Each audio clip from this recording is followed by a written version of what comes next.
What were some of the, I guess with that specific article, like what were some of the red flags that you were seeing? Because I thought it was really interesting that the company was externally saying we're using this as an opportunity to trim fat.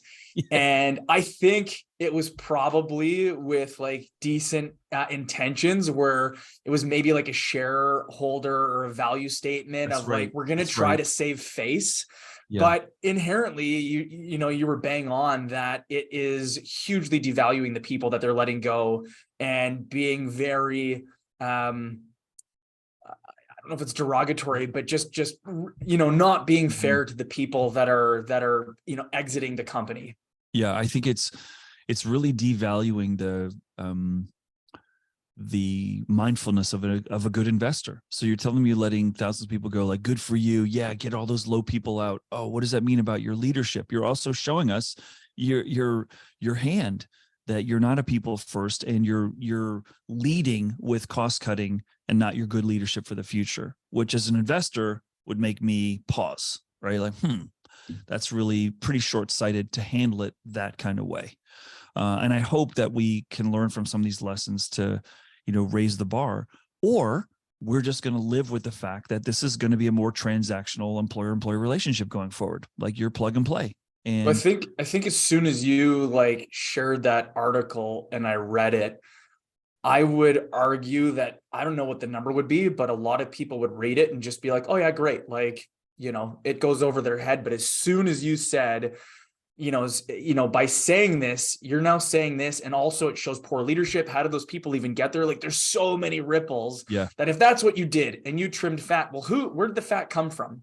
mm-hmm. Right? Like, how did you get there in the first place? How do we know it Why? won't happen again? Yeah, Yeah, right. yeah, right. Like, Yeah, then it's clearly these are just blind spots and weaknesses that you're willing to live mhm. with. And we're like, there were Yeah. so many pieces that come, and I hadn't seen that before, and I thought it was very like Mhm. compelling to go, if that's actually what happened, then you have a way bigger issue, as opposed to like the other. And I guess this is another piece that you alluded to, because I said, well, what's the right way?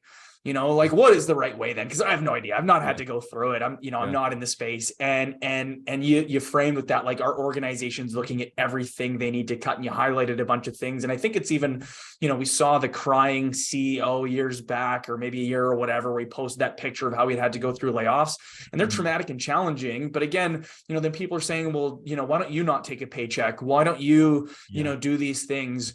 Like, what are some things that you feel a company should do or consider, or whatever it may be, as we close this out, if that is a path that they're going to take?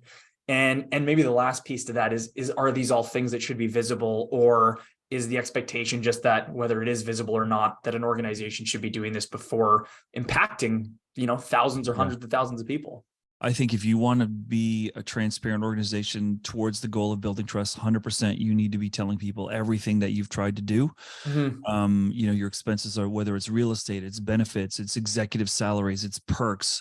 I've worked at places where the free soda just stopped. It caused an insurrection, and people started like doing memes like, well, should we just use one, piece of toilet paper instead of two? And people like, really reacting the wrong way on some of this stuff.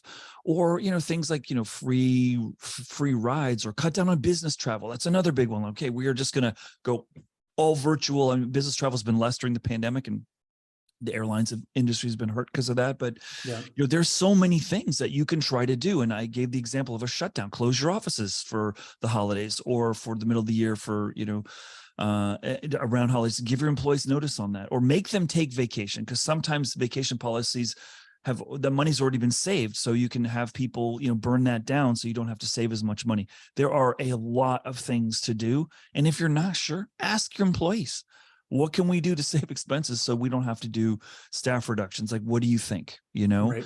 Whether it's, more efficient light bulbs, or, move to an electric car, fleet versus gas. I don't know what it is, right? But there's so many things that organizations should be doing if they really want to believe and have their employees believe they're employee first.